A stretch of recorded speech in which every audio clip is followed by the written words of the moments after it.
Chers amis, chers frères et sœurs, bonsoir.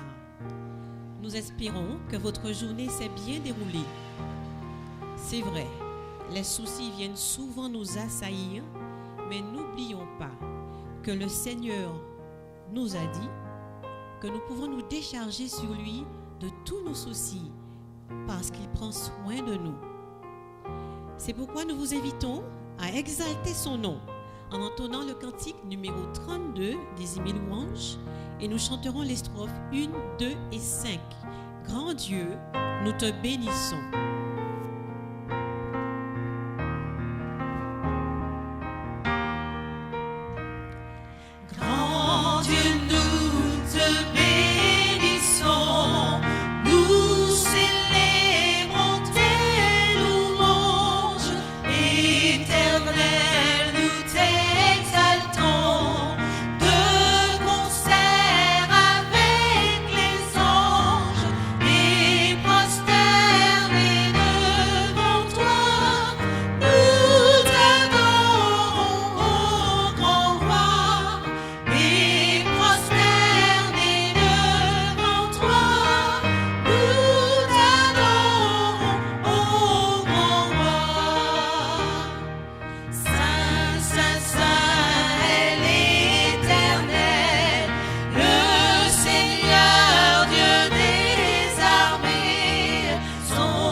Disparaîtront.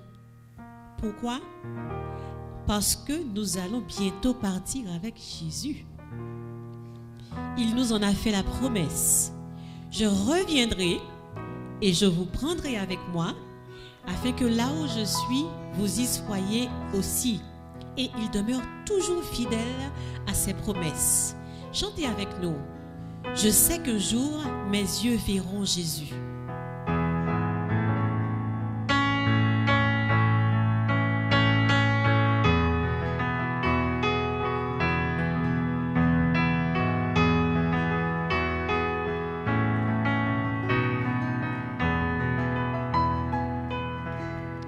Je sais qu'un jour mes yeux verront Jésus.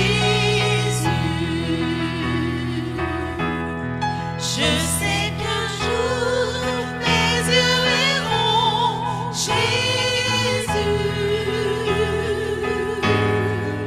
Si je marche jusqu'au bout par la foi et malgré tout, je sais qu'un jour mes yeux verront Jésus.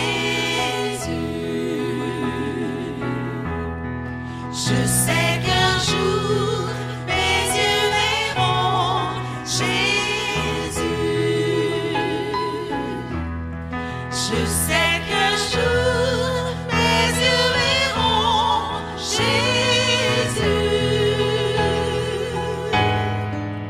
Si je marche jusqu'au bout par la foi et malgré tout, je sais qu'un jour mes yeux verront Jésus.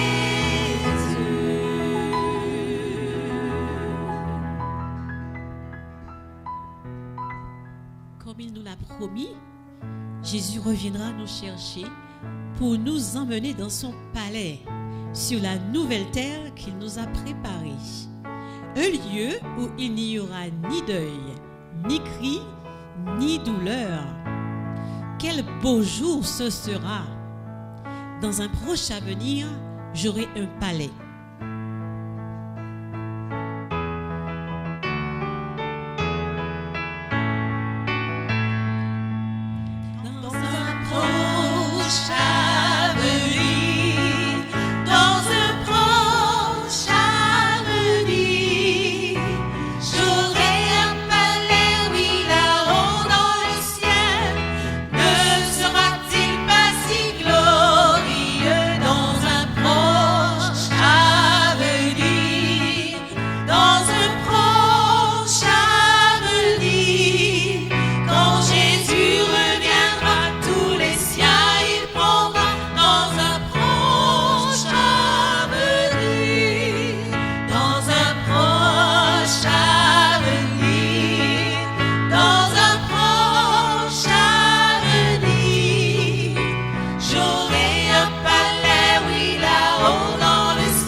Donc bonsoir à tous, chers amis. Bienvenue sur le Labrousse Live et dans cette série de conférences autour de bonnes nouvelles pour nous aujourd'hui. Alors, chers amis, mon souhait est que le Seigneur vous visite, que la parole qui sera présentée soit claire à votre esprit et que Dieu se révèle dans la vérité qui sera présentée. Que Dieu vous bénisse. Nous allons prier maintenant pour que Dieu nous fasse grâce.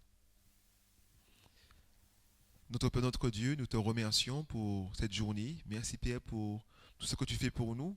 Et merci surtout Seigneur mon Dieu pour ta parole. Car au travers d'elle, tu nous révèles Seigneur ton amour. Tu nous révèles le chemin qui mène à toi. Je te prie que tu puisses nous ouvrir l'intelligence et bénir mon Dieu celui qui parlera en ton nom. Je te prie pour nous tous qui sommes présents en regardant mon Dieu le Labrousse Live et pour ceux qui le verront aussi en différé. Nous t'avons prié en Jésus et pour ta gloire. Amen. Bonne soirée à tous.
Je viens pour louer Jésus.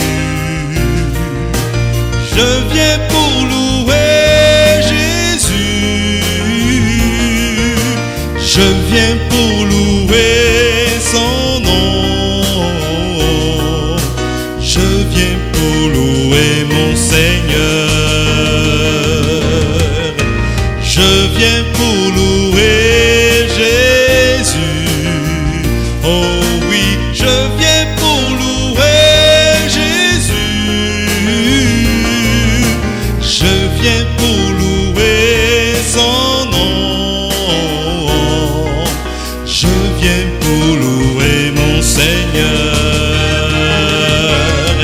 Il est entré dans ma vie un jour si merveilleux. Mes péchés oubliés, mon fardeau enlevé, il ne partira jamais. Et c'est pourquoi je chante, je viens pour louer mon Seigneur. Je viens pour louer Jésus. Je viens pour louer Jésus. Je viens pour louer son nom. Je viens pour louer mon Seigneur. Il est entré dans ma vie un jour si merveilleux. Mes péchés oubliés, mon fardeau enlevé, il ne partira jamais. Et c'est pourquoi je chante, je viens pour louer le Seigneur. Je viens pour louer Jésus. Oh oui, je viens pour louer Jésus. Je viens pour louer son nom. Je viens pour louer mon Seigneur. Oh, je viens pour louer mon Seigneur. Oh, mon Seigneur.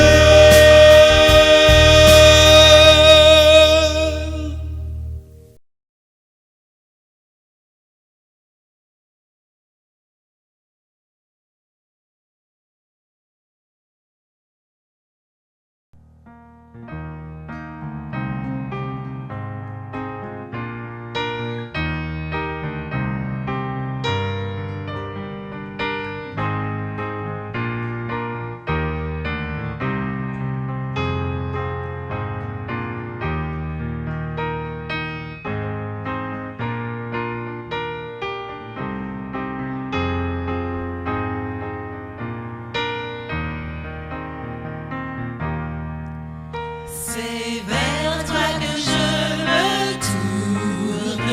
Je veux marcher dans tes voies. J'élève mes mains pour te rencontrer. Mon cœur désire te chanter.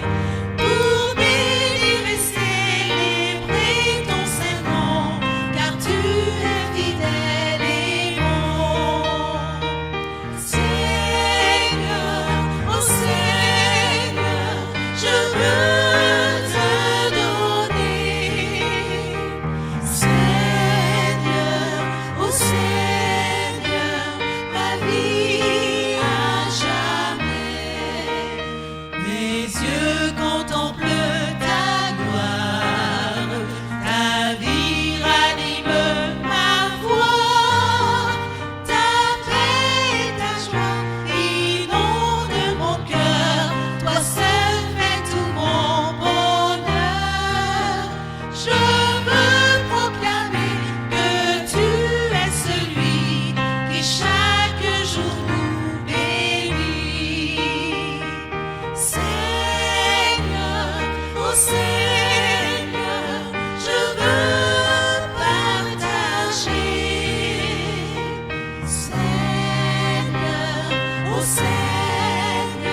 Je vous dis bonsoir, chers amis, heureux de vous retrouver en ce lundi pour partager de nouveau la parole de notre Dieu. Alors, c'est vrai que ce lundi était une journée particulière, spéciale, lundi de Pâques. Certains parmi vous ont certainement eu l'occasion de célébrer, de fêter, de se retrouver peut-être en famille, en nombre limité. Mais célébrant, c'est vrai, d'hier dimanche, la résurrection de Jésus et se retrouver encore aujourd'hui. Ce soir, nous poursuivons, c'est vrai, cette série de messages qui a pour thème, je le rappelle, de bonnes nouvelles pour aujourd'hui. Et vous invitons encore à nous appeler si vous avez une question, si vous avez aussi une requête particulière, parce qu'on se rappelle, mercredi soir, nous aurons l'occasion de pouvoir intercéder en votre faveur. Nous allons demander à Dieu de pouvoir vous exaucer, bien sûr, selon sa volonté. Donc, les numéros de téléphone qui s'affichent, vous pouvez nous appeler, vous pouvez nous contacter, et cela sans aucun problème. Partagez encore de même ce lien, puisque si c'est une bonne nouvelle pour vous, si ce sont de bonnes nouvelles pour vous, certainement, elles le seront aussi pour vos amis. Alors, vous êtes prêts pour ce soir? Nous y allons. Ce soir, le titre du message de l'étude est le suivant. Pandémie, voulez-vous connaître le remède? Pandémie, voulez-vous connaître le remède? Alors, au cours des derniers mois, il y a bien des mots que vous avez pu ajouter dans votre registre, dans votre lexique, si il n'y était pas encore. Et parmi ces mots, certainement, nous allons trouver confinement, déconfinement, comorbidité, mais aussi pandémie. Et je crois qu'avec ces quatre-là seulement, c'est déjà pas mal. Même si vous en avez entendu d'autres à répétition. Et si on prend par exemple la définition du mot pandémie, vous me direz que c'est tout simplement une maladie ou encore un virus qui se propage à l'échelle mondiale. Dans la situation actuelle, puisque nous sommes en pleine pandémie, il y a une gestion de la crise à différents niveaux. Par exemple, au niveau international, il y a aussi une gestion au niveau continental, au niveau même départemental de la région ici en Guadeloupe. Et même vous, à votre niveau, vous avez aussi quelque chose à faire, un rôle à jouer. Et c'est pourquoi les laboratoires, ils continuent à chercher, ils continuent à fabriquer des vaccins, ou sinon, on essaie avec des remèdes naturels de pouvoir se porter en bonne santé. Et tout simplement encore, plus simplement, il y a aussi le fait de pouvoir avoir une bonne prévention, notamment en boostant son système immunitaire. Et cela, nous sommes tous, je veux croire, en mesure de le faire et je vous invite à le faire par des choses simples. Dormir tôt, boire de l'eau, manger sainement. D'accord? Des petites choses simples. Dans le monde, des millions de personnes ont déjà été infectées par la COVID-19. Et selon les statistiques, il y a aussi, on dira, des millions de personnes qui seraient aussi morts à cause de ce virus de manière directe ou encore de manière indirecte. Même si, heureusement dira-t-on, ce virus tue moins de 1% des personnes qui l'affectent. Et cela, on dira que c'est plutôt rassurant. Moins de 1%. Mais imaginez-vous maintenant, si nous faisions face à une maladie qui tuait 50% de la population. Ce serait grave, n'est-ce pas? Ou encore pire, imaginons que nous faisions face à une maladie qui tuait 75% des personnes. Ou alors, que dis-je, imaginons qu'il y avait une maladie qui tuait 100% des personnes qui étaient affectées, atteintes. 100% des personnes mourraient. Et de surcroît, imaginez qu'à cette maladie, il n'y avait pas de remède. il n'y avait pas de vaccin, vous et moi, nous ne serions plus là. Alors, si vous êtes en train de trembler de peur à l'ouïe de mes paroles, je vous invite à vous asseoir. Asseyez-vous, soyez calme. C'est bon, vous êtes assis? Maintenant, ouvrez bien vos oreilles parce que j'ai une mauvaise et une bonne nouvelle pour vous en ce soir. Vous êtes prêts? Je vais commencer par la mauvaise nouvelle. La mauvaise nouvelle est la suivante. C'est que le monde entier est touché par une maladie mortelle, du plus petit jusqu'au plus grand. Le monde entier. Mais la bonne nouvelle est la suivante, c'est que il y a un remède à cette maladie. Et pour le monde entier aussi, tout le monde peut bénéficier de ce remède. Tout le monde peut avoir sa dose. Alors, vous allez me demander peut-être, mais si je suis fou en ce soir, où est-ce que j'ai pris cette histoire, cette maladie qui a atteint la population mondiale tout entière? Est-ce que c'est quelque chose qui est dans l'air puisqu'il nous faut tous respirer, ou alors s'agit-il de quelque chose qu'on aurait pu mettre dans l'eau parce que là encore il nous faut boire? Laissez-moi vous dire que cela n'a rapport ni avec l'un ni même avec l'autre. Mes amis, le monde dans lequel nous vivons n'est pas facile. Les êtres humains sont méchants, égoïstes même par nature.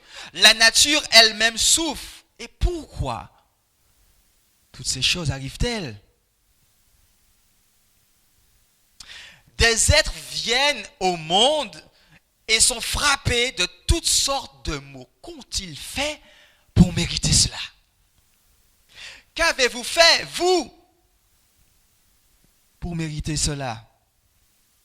Nous allons voir ce soir que nous avons tous péché. Ou je pourrais aussi dire, nous allons voir que nous avons tous transgressé la loi divine. Tout simplement. Et s'il y a transgression, il y a aussi des conséquences qui vont avec. La conséquence ultime du péché, c'est la mort. Mais voyons ensemble le remède à cette mort. Parce que je vous ai dit que même s'il est vrai que cette maladie atteint le monde tout entier, il y a aussi un remède. Et cela, c'est une bonne nouvelle. Amen. Merci Seigneur. Et ce remède, tout le monde peut en bénéficier gratuitement. En lisant le récit de la création dans le Saint-Livre et en me tournant au premier des livres, à savoir le livre de la Genèse, il nous est rapporté au chapitre 1er, au verset 31, que tout ce que Dieu avait créé était très bon. Cependant, le même livre, à savoir le livre de la Genèse, nous rapporte comment le péché et ses conséquences ont fait leur apparition dans l'expérience humaine. Alors, j'aimerais dès à présent que nous soyons clairs sur le fait que Dieu, le créateur de toutes choses, n'est pas à l'origine du péché, puisque toutes choses ont commencé à se dégrader à la suite du péché originel. En effet, Jacques chapitre 1er et au verset 13 déclare que personne, lorsqu'il est tenté, ne dise « c'est Dieu qui me tente ». Car Dieu ne peut être tenté par le mal et il ne tente lui-même personne. Dieu étant lumière ne peut agir comme les ténèbres. Dieu ne peut tenter personne. Dieu n'est pas à l'origine, chers amis, du péché. Jean dit, celui qui pratique le péché est du diable, car le diable pêche dès le commencement. 1 Jean 3, verset 8. Ainsi, puisque le diable pêche dès le commencement, c'est naturellement que nous le voyons à l'œuvre au chapitre 3 du livre de la Genèse, lorsqu'il va tenter nos premiers parents, Adam et Ève, sous la forme d'un serpent. Alors, ce soir, il est vrai que le temps est court. Nous n'aurons pas le temps de voir comment est-ce que le péché a pris naissance chez Lucifer, devenu Satan, l'adversaire.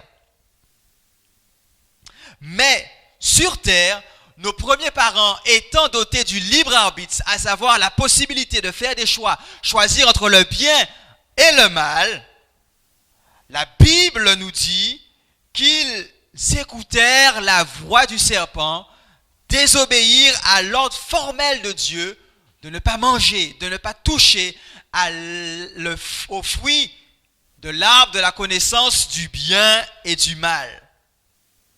Ils désobéirent. Et comme le dit Jean, quiconque pêche transgresse la loi, et le péché est la transgression de la loi. Quiconque pêche transgresse la loi, et le péché est la transgression de la loi. Permettez-moi de vous dire que cet arbre dont ils ont mangé le fruit n'était pas empoisonné. Il n'était pas non plus un pommier comme certains le pensent. Cet arbre a disparu depuis bien longtemps déjà. La parole de Dieu nous rapporte que le salaire du péché, c'est la mort. C'est tout naturellement alors que depuis ce moment, la race humaine meurt génération après génération. Ayant péché, ayant transgressé l'ordre de Dieu, on serait en droit de se dire aujourd'hui, mais moi je ne suis pas Adam. Et moi non plus je ne suis pas Ève. Pourquoi alors je souffre? La réponse, chers amis, à cette question, la voici. Il est dit dans Romains au chapitre 5 et au verset 12, c'est pourquoi, comme par un seul homme, le péché est entré dans le monde et par le péché la mort, et qu'ainsi la mort s'est étendue sur tous les hommes parce que tous ont péché. Tous ont péché. Après qu'Adam et Ève aient péché, ils perdirent la nature parfaite avec laquelle ils avaient été créés. Et désormais, ils eurent une nature pécheresse. Et cette nature pécheresse leur donnait cette tendance à être beaucoup plus faibles, à résister moins au péché, à la tentation. Le péché alors a été répandu sur toute l'humanité ainsi que sur la création elle-même. C'est pourquoi les enfants d'Adam eux-mêmes, Caïn, Abel, mais aussi Seth, étaient pécheurs par nature. Et vous et moi, nous le sommes sans exception. La Bible nous dit que Caïn tua son frère Abel. Le péché a été répandu sur toute la descendance. Et vous et moi, nous y sommes compris. Pas d'exception. Nous sommes tous pécheurs par nature. Il nous est beaucoup plus facile de faire le mal que le bien. Ne me méprenez pas, je ne cherche pas à justifier nos mauvaises actions en disant mais c'est normal, je suis pécheur, je ne peux pas résister, je n'avais pas le choix. C'est vrai, la désobéissance de nos premiers parents nous a poussés à commettre des choses mauvaises, nous a rendus faibles, nous a rendus vulnérables, si pécheurs. Mais ce soir, je viens vous apporter une bonne nouvelle. Amen. Une bonne nouvelle. Même si nous sommes pécheurs, il y a un remède. Je vais reprendre ça un peu plus fort pour que vous puissiez entendre. Même si nous sommes pécheurs, il y a un remède. La piqûre du péché n'est pas obligée de nous terrasser. En effet, suite à leur désobéissance, Dieu n'abandonna certainement pas notre planète, juste comme cela. En Genèse chapitre 3 et au verset 15, juste après le péché, Dieu fit la promesse d'une victoire assurée sur l'ennemi. Une promesse qui est répétée tout au long de la Bible. Il dit, je mettrai une inimitié entre toi et la femme, entre ta postérité et sa postérité. Celle-ci t'écrasera la tête et tu lui blesseras le talon. Ce soir, je vous dis que Dieu a le vaccin face au péché. Dieu a le vaccin face au péché.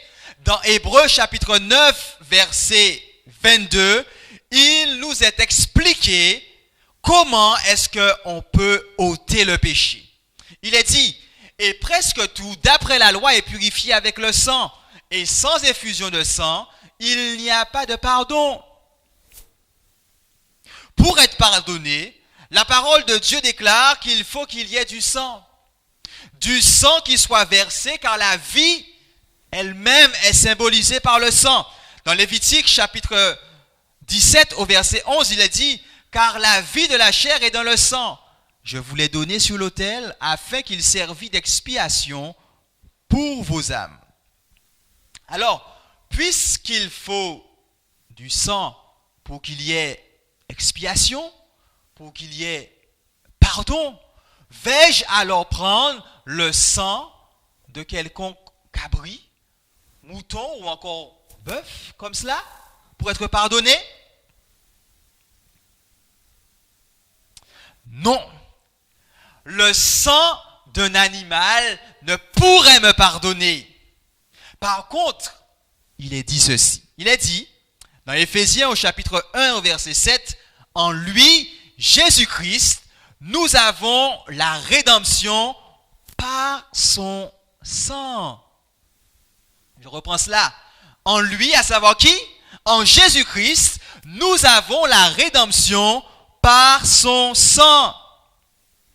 Le sang de Jésus nous purifie. Le sang de Jésus expie nos péchés. Par le sang de Jésus, nous sommes rachetés. Lorsque l'humanité pécha, la conséquence était la mort, la fin de la vie. Mais malgré tout, Dieu, dans son amour, aime le pécheur, que vous et moi, nous sommes. Et il ne désire pas que celui-ci meure. Au contraire, il désire que toute l'humanité soit sauvée. Et c'est la raison pour laquelle il envoya son Fils unique mourir à la place du pécheur. Mourir à ma place, mourir à votre place. Par amour pour vous et moi. Jésus est venu ici-bas, endossant le péché que lui-même n'avait pas commis, mais aussi en endossant la mort qui nous était destinée, la mort éternelle. Ainsi, lorsque le pécheur accepte le sacrifice de Jésus-Christ et se repent, la séparation avec Dieu n'existe plus. Le sang de Jésus nous réconcilie. Il nous donne la vie. De la même manière que l'apôtre Paul nous dit que tous nous avons péché, même si nous n'avons pas commis une offense semblable à celle d'Adam, il dit aussi de même dans Romains 5 au verset 18, « Ainsi donc, comme par une seule offense, la condamnation a atteint tous les hommes, de même par un seul acte de justice, la justification qui donne la vie s'étend à tous les hommes. » Dieu n'est-il pas un Dieu merveilleux, chers amis? Une offense nous a plongés dans le chaos, mais un seul acte de justice nous offre la justification. Nous sommes justifiés par la foi en acceptant Jésus-Christ. Nous sommes sauvés par la grâce de Dieu. Et nous pouvons désormais avoir la vie éternelle. Amen. Le prophète Ésaïe va dresser un portrait magnifique du sacrifice de Christ en notre faveur. Et il déclare dans Ésaïe au chapitre 53 et au verset 5, « Mais il était blessé pour nos péchés, brisé pour nos iniquités. Le châtiment qui nous donne la paix est tombé sur lui, et c'est par ses meurtrissures que nous sommes guéris. » Voyez ces souffrances que le Christ a endurées pour vous et moi, afin que nous soyons sauvés, délivrés du péché, de la mort éternelle. Pouvons-nous rester de marbre face à cela? Oh, j'espère que non.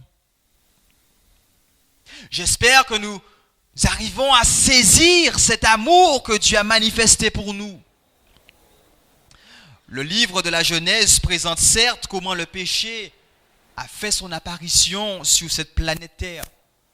Mais le livre de l'Apocalypse, le dernier de la Bible, nous décrit aussi la dernière victoire de Dieu sur le péché et l'éradication totale de ce dernier. Et entre les deux livres, premier et dernier, Genèse et Apocalypse, nous voyons les dommages causés par le péché sur l'humanité tout entière, mais aussi la manière dont Dieu solutionne ce problème. Mes amis, la solution ne se trouve pas ailleurs. On a dit qu'elle n'est ni dans les cabris, ni dans leur sang, ni dans celui des moutons, ni dans celui des bœufs. La solution n'est pas non plus en vous-même. Vous ne pouvez rien faire pour vous sauver. Personne ici-bas d'humain ne peut vous sauver. Ni vos parents, ni vos frères et sœurs, ni vos amis, ni le préfet, ni le président, ni qui que ce soit. Personne ne peut vous sauver. Comment un être limité comme vous et moi pourrions solutionner le péché? Il est dit dans 1 Timothée chapitre 2 et au verset 5, « Car il y a un seul Dieu et aussi un seul médiateur entre Dieu et les hommes, Jésus-Christ, homme. » Jésus est le parfait pont entre le saint, l'éternel Dieu et l'humanité pécheresse et limitée. Par sa nature divine, il prend la main de Dieu, tandis qu'avec sa nature humaine, il tient les mains du pécheur. Personne ne va au Père excepté en passant par lui. Jésus est la porte. Jésus est la solution. C'est lui qui nous réconcilie avec le Père. En venant ce soir, vous n'aviez peut-être pas conscience que vous aviez du prix aux yeux de Dieu. Vous pensiez peut-être que votre cas était désespéré, qu'il n'y avait aucun espoir dans votre situation. Mais Dieu vous dit non. En envoyant mon Fils unique, j'ai payé le prix pour toi. Il a payé le prix pour moi. Il a payé le prix pour toi. Nous sommes la raison pour laquelle il envoya son Fils. Il a montré qu'il nous aimait. Le chant déclare ceci. Jésus, Jésus, Jésus, ce beau nom qui soutient et soulage. Maître, Sauveur, Jésus. est le soleil après l'orage. Oui, Jésus, Jésus, Jésus, toi qui vis à travers les âges, rois et royaumes disparaîtront, rien ne peut effacer ce nom. Rien ne peut effacer le nom de Jésus. Les rois, les royaumes vont disparaître, vont passer. Mais Jésus, quant à lui, est éternel. Ce soir, aimeriez-vous accepter Jésus dans votre vie? Aimeriez-vous accepter le sacrifice qu'il a consenti pour vous et moi à la croix, afin que nous puissions avoir la vie en abondance, la vie éternelle? Dieu vous invite à accepter son Fils unique, votre seul médiateur. La pandémie du péché est bien réelle et on ne peut le nier. Dans le monde entier, nous voyons les ravages du péché sur la création tout entière. Les ravages du péché sur les hommes, sur les enfants, sur les jeunes. Elle est bien réelle, cette pandémie. Mais l'amour de Dieu, permettez-moi aussi de vous dire que lui aussi, il est bien réel. Ce soir, vous ne pouvez aller vous coucher sans avoir considéré cet amour pour vous. Alors, la question est la suivante. Allez-vous l'accepter? Allez-vous accepter cet amour que Dieu a manifesté en envoyant son Fils mourir à votre place? Ce soir, j'aimerais prier avec vous. Parce que je sais que vous voulez être sauvés. Je sais que vous ne voulez pas connaître une mort éternelle. Et c'est pourquoi alors, je vais prier, demandant à Dieu de nous aider à comprendre plus en profondeur cet amour qu'il a manifesté pour nous. Prions ensemble. Éternel, notre Dieu et notre Père, en ce soir, tu as parlé à nos cœurs. Tu nous as dit, c'est vrai, que le monde tout entier est atteint, affecté par le péché. Une pandémie qui a été répandue depuis Adam et qui continue encore aujourd'hui. Mais gloire te soit rendue, car nous avons la solution, le remède, le vaccin en Jésus-Christ. Ô Père, en ce soir, aide-nous à comprendre encore mieux la longueur, la largeur, la profondeur, la hauteur de cet amour que tu as manifesté pour nous en envoyant ton Fils unique. Seigneur, merci pour le salut. Merci parce que nous sommes sauvés par grâce, par le moyen de la foi que nous avons en Jésus-Christ. Et quoi que nous pourrions faire, tu nous le répètes, ne pourrait nous sauver. Que ton nom soit encore élevé dans nos vies et que nous puissions nous tourner vers toi sans plus attendre parce que tu reviens très bientôt. Gloire te soit rendue, nous t'avons prié au nom de Jésus et pour ta gloire. Amen.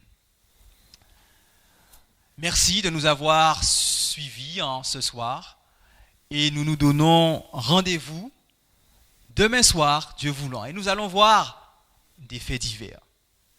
Que Dieu vous bénisse et n'hésitez pas encore à pouvoir partager ce lien. Invitez encore vos amis. Même s'ils auraient raté un soir ou 2 soirs, ils peuvent encore écouter la suite, voire même revoir les messages qui ont déjà été présenter. Que Dieu vous bénisse et rendez-vous est pris demain soir selon sa volonté.